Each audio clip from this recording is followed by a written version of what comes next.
She did not cry. She did not raise her voice. She did not ask to speak to a manager, or pull out her phone, or say a single word that could have been recorded and used against her later.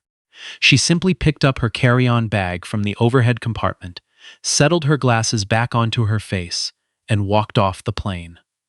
That was all, and by the time the boarding door sealed shut behind her, the woman in the gray wool coat had already decided what came next. It had started the way these things often do, quietly, and then all at once.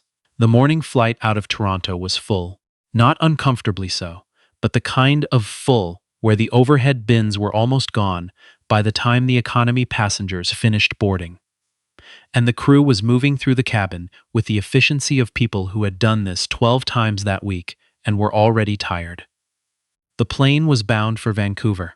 Business class sat up front, 7 rows of wide leather seats and a service aisle that smelled faintly of coffee and leather polish. Most passengers had settled in before she arrived. She boarded last, or close to last. She always did when she was traveling alone. She didn't mind waiting. Her name was Quinelle Darby. She was 43 years old. She had grown up in a 2-bedroom apartment in Regent Park, in the East End of Toronto, where her mother worked night shifts at a hospital laundry, and her grandmother kept a Bible on the kitchen table that no one was allowed to move. She had put herself through university on a combination of loans, scholarships, and weekend shifts at a grocery store. She had started her first company at 28 in a borrowed office in a shared workspace on King Street West, with a second-hand laptop and a contact list she had built entirely herself. She had sold that company at 34, started a second, built a third. The third was still running, and it was the kind of running that made her name recognizable to anyone in Canadian tech, and a few people in the rooms where money moved quietly between countries. None of this was visible on her face or on her body or in the way she dressed when she traveled. She wore gray wool trousers, a plain black turtleneck, and a coat that was expensive in the way well-made things are expensive. No logo, no drama, just good fabric and clean lines. Her carry-on was a soft-sided bag she had owned for years. It had a small scuff on the bottom left corner. She had never replaced it. She found her seat, 3A, window, business class, and lifted her bag into the overhead compartment without difficulty. The flight attendant appeared before she had finished. Her name tag read Claudine. She was perhaps 30, with precise eyebrows and the particular kind of smile that service industry people learn early, wide enough to be polite, not wide enough to mean anything. She looked at Quinelle the way people look at something that doesn't quite fit where they've placed it. "Excuse me," Claudine said. "Can I see your boarding pass?" Quinelle looked at her. "I've already been scanned. I understand that. I just need to verify." There was a man in 3B, late 50s, gray suit, reading glasses pushed up on his forehead, who glanced over without committing to an expression. A woman in 4A, wearing resort-style linen and a large sun hat folded across her lap, watched openly. Quinelle reached into her coat pocket and held out the boarding pass. Claudine looked at it, then at Quinelle, then at the seat. "This row is business class," she said. "I know. Business class passengers have specific baggage allocations. My bag meets the dimensions," Quinelle said. "It always has." The pause that followed was short but visible. Claudine looked at the bag, at the scuffed corner, at Quinelle again. "I'm going to need to ask you to check that bag at the gate," she said. "We're running low on overhead space." "There's space," Quinelle said, and nodded toward the compartment which still had room. Not a lot, but room. "For business class passengers. I am a business class passenger." Claudine's smile disappeared entirely. What replaced it was not anger exactly. It was something older and less examined. The expression of someone who had decided, without much evidence and without much thought, that the woman in front of her was in the wrong place, and that the woman in front of her probably knew it. "Ma'am," she said, and her voice had taken on a practiced firmness, the kind that is meant to settle things. "I'm going to ask you one more time to remove your bag from that compartment. And I've told you twice," Quinelle said, "that my bag meets the requirements. My seat is 3A, and my boarding pass confirms both." What happened next was fast. It was so fast that several passengers would later struggle to reconstruct the order of it, whether the hand had moved before the words, or after, or simultaneously. Claudine stepped closer and reached past Quinelle's shoulder toward the bag, and as she did, her open hand struck the side of Quinelle's face. Whether it was intentional, whether Claudine had reached for the bag and Quinelle's face had been in the way, or whether something else had moved through the moment, would become a subject of considerable legal and institutional discussion. But what the passengers in rows 1 through 6 saw was this. A flight attendant's hand made contact with a passenger's face. Firmly, audibly. The woman in 4A put her hand over her mouth. The man in 3B removed his reading glasses. A child in 5C, who had been watching a cartoon with headphones, looked up without knowing why. Quinelle did not move for 3 seconds. She stood exactly where she had been standing, with her hand still near the overhead compartment, and she looked at Claudine with an expression that was not rage and was not shock and was not fear. It was something more difficult to name, the expression of a person who has encountered this before in various forms and who has learned to keep the full weight of it somewhere private. Then she lowered her arm. She reached into the compartment, took hold of her bag, and brought it down. She settled it at her feet. She sat in her seat. She turned toward the window. Claudine, for a brief moment, looked almost as though she understood that something had shifted. Then the professional expression returned, and she moved toward the front of the cabin. No one said anything. The boarding door sealed, and a flight attendant named Priscilla Kwong, who had been standing near the galley at the rear of business class and had seen all of it, had, in fact, not looked away once, opened the notes application on her personal phone and wrote down the time, and what she had seen, and the seat numbers of the passengers who had been watching. Priscilla had been with the airline for 11 years. She had a particular kind of institutional memory that long-tenured employees develop. A sense of what mattered, what got handled quietly, and what could not be handled quietly, no matter how much someone tried. She had seen things go wrong before. She had watched complaints get filed, and then filed again, and then filed into a kind of administrative stillness from which nothing ever fully emerged. This felt different. She didn't know why at first. Or rather, she knew the part she could articulate. A passenger had been physically struck, in business class, in front of witnesses, over a bag that was clearly within the allowable dimensions. But there was another part she could not quite name, which had to do with the woman in 3A herself, the way she had not reacted, the way she had simply sat down and turned toward the window with the contained composure of someone who had learned to carry things without letting them show. It reminded Priscilla of her aunt, who had worked as a nurse in Montreal for 30 years, and who, when asked what she had sacrificed to get there, had said only, "A great deal of energy that I would have preferred to use differently." During the beverage service, Priscilla approached 3A. "Can I get you anything?" she asked. Quinelle looked up. She had been reading, not on a device but in an actual printed manuscript, which was thick and annotated in several colors of ink. "Water, please," she said. "And I'd appreciate it if you could let me know who I speak to about filing a formal complaint." Her voice was entirely even. She wasn't asking as a performance of composure. She was simply asking, "I'll get you a form," Priscilla said, "and I'll also be filing my own incident report when we land." Something moved briefly across Quinelle's expression. Not surprise exactly, more like recognition. "Thank you," she said. "I mean that."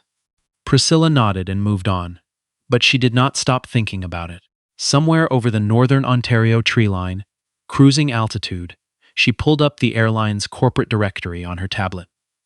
She wasn't sure why. Professional habit, perhaps, or the particular feeling of something sitting wrong that would not resolve itself. She typed the name from the boarding pass she had verified at the start of the flight. Quinelle Darby. The search results loaded slowly, and then Priscilla sat very still for a long moment, looking at the screen. The first result was a business profile. The second was a profile in a technology publication she recognized. The third was a photograph from a gala. A woman in a structured burgundy dress, standing with the Premier of Ontario, and two other people whose names appeared on buildings. Priscilla read the short biography beneath the photo. She read the sentence about the company. She read the sentence about the Board of Trade. She read the sentence about the investment portfolio, which was a sentence that contained a number she needed to read twice. She looked up at the seat in row 3A. She looked back at the screen, and then she thought about Claudine, and about the bag with the scuffed corner, and about the sound she had heard from the galley, and she said, very quietly, to no one, "Oh no." They landed in Vancouver at 11:30. Quinelle filed her complaint at the customer service desk inside the terminal. She was polite and specific. She gave the seat number, the time, the name on the badge, and a description of what had occurred. The representative behind the desk, a young man named Aaron, who had been in the role for 8 months, typed everything carefully and told her she would hear back within 7 to 10 business days. "Thank you," Quinelle said. And she meant it. She understood that Aaron was doing exactly what he had been trained to do, and that the failure, if there was one, would not originate with him.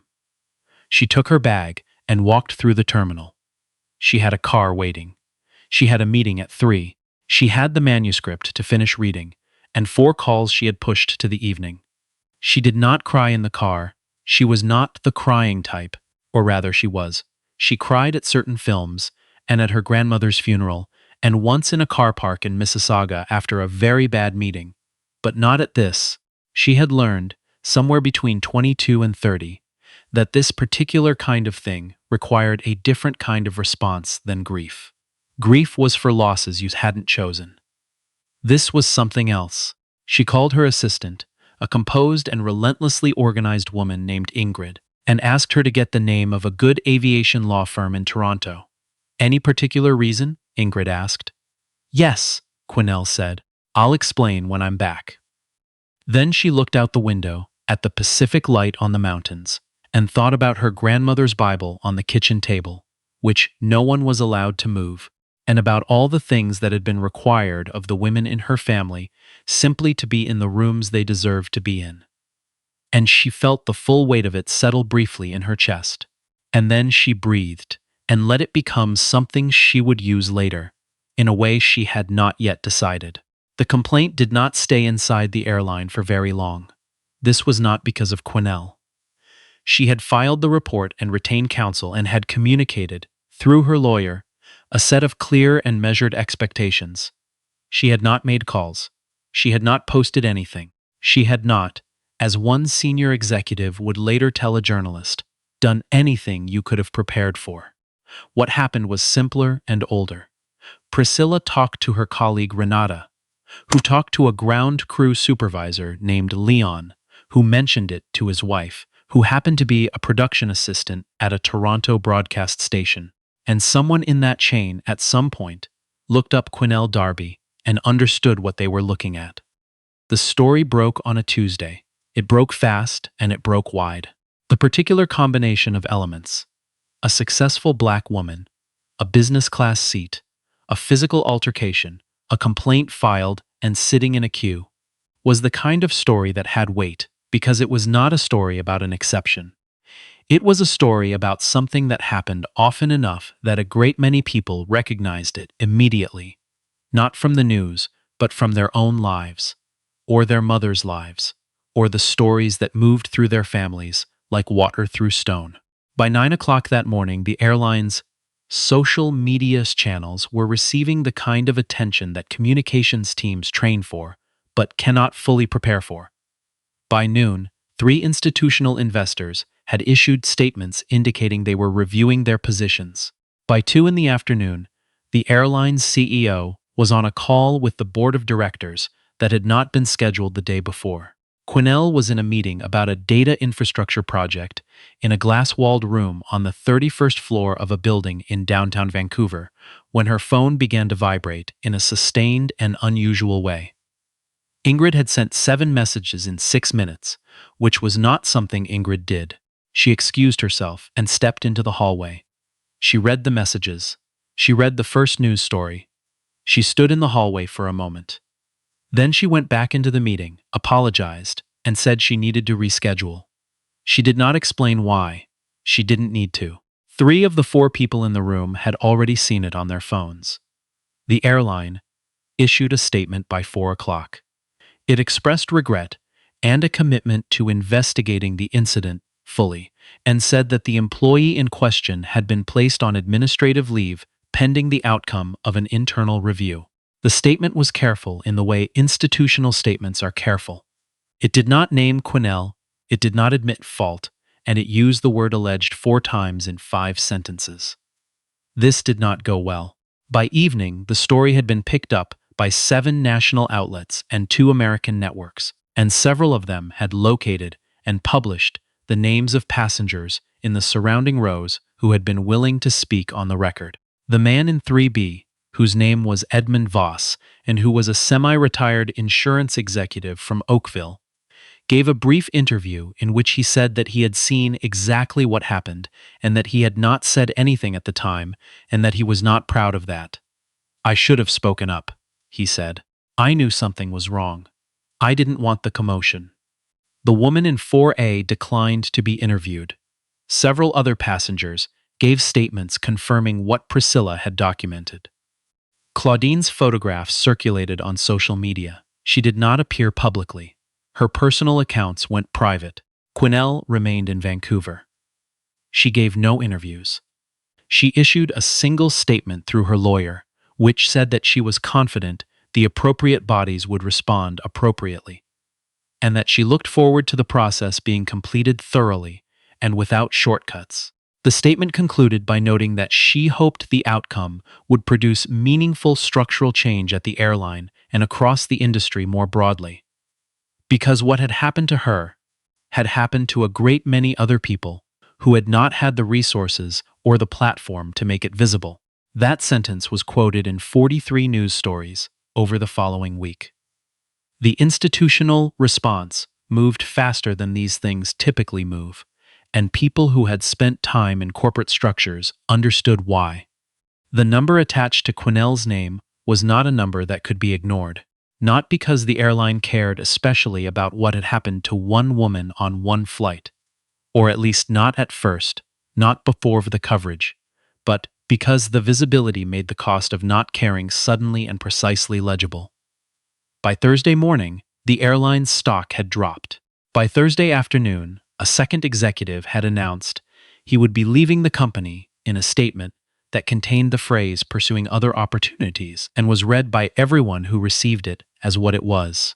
By Friday, the CEO had issued a second, lengthier statement that did not contain the word alleged at any point, and that announced the creation of an independent review committee with a mandate to examine complaints handling, crew conduct standards, and what the statement called the culture of accountability across our passenger-facing teams.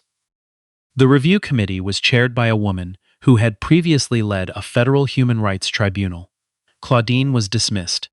The airline did not confirm the specific grounds publicly, but the internal review found 3 prior complaints on file that had been received, acknowledged, and not acted upon.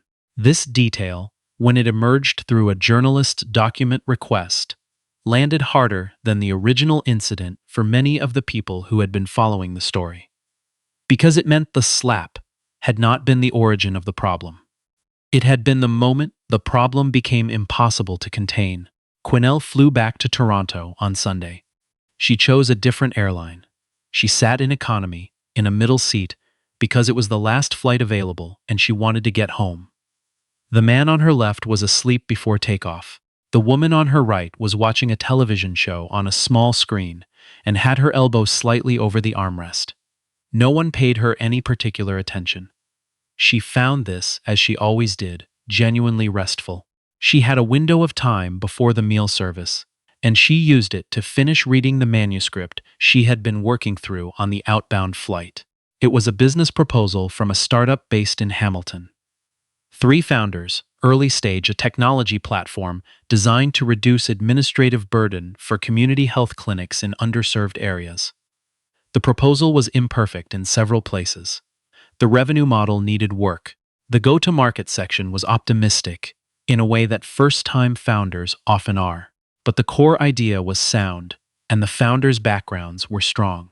And Quinelle had been funding the kind of company other people overlooked for long enough to know that the imperfect proposals were often where the real things lived. She made a note on the last page. Call Monday. Yes, pending revisions. The woman on her right glanced over at the manuscript, and then away, with the disinterested curiosity of someone on a long flight. Quinelle capped her pen.